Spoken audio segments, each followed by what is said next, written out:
पासून headlines brought to you by Chitale बंधू।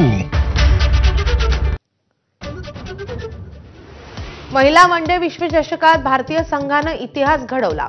दक्षिण आफ्रिकेला हरवून हरमनप्रीतच्या टीम इंडियानं वनडे विश्वचषकावर नाव कोरलं। कोट्यवधी भारतीयांचं स्वप्न साकार। भारतीय महिला क्रिकेट संघानं विश्वचषक जिंकल्यानंतर देशभर जल्लोष, ठिकठिकाणी आतिषबाजी, महिला क्रिकेटपटूंच्या कुटुंबियांकडूनही आनंद साजरा।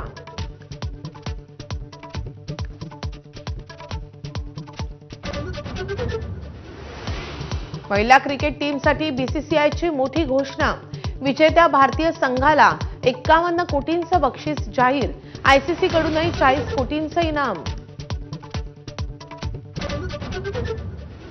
महाराष्ट्र ऑलिम्पिक असोसिएशनच्या अध्यक्षपदी पुन्हा अजित पवारांची निवड, तर वरिष्ठ उपाध्यक्षपदी मुरलीधर मोहोळांची निवड।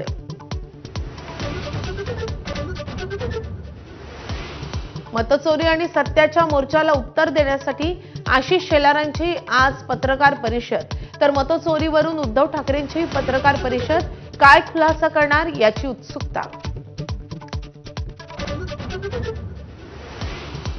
स्थानिक स्वराज्य संस्थांच्या निवडणुकांमुळे हिवाळी अधिवेशन काही दिवस पुढे ढकलले जाण्याची शक्यता।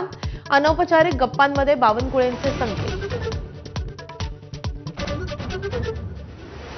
महिला डॉक्टर आत्महत्या प्रकरणी न्यायासाठी सुषमा अंधारेंचा आज फलटण पोलीस ठाण्यावर मोर्चा, तर सुप्रिया सुळे आज घेणार पीडित कुटुंबाची भेट।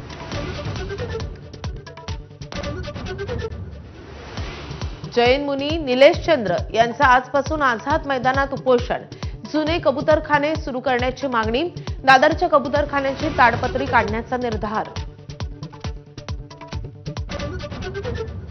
पुण्यातील जैन बोर्डिंग आजपासून पुन्हा सुरू होणार।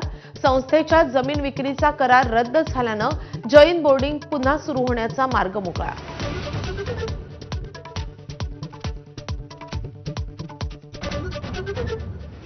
पुण्याच्या शिरूरमध्ये बिबट्याच्या हल्ल्यात 13 वर्षीय मुलाचा मृत्यू। पिंपरखेडमधील संतप्त गावकऱ्यांनी वनविभागाच्या गाडीसह कार्यालय पेटवलं।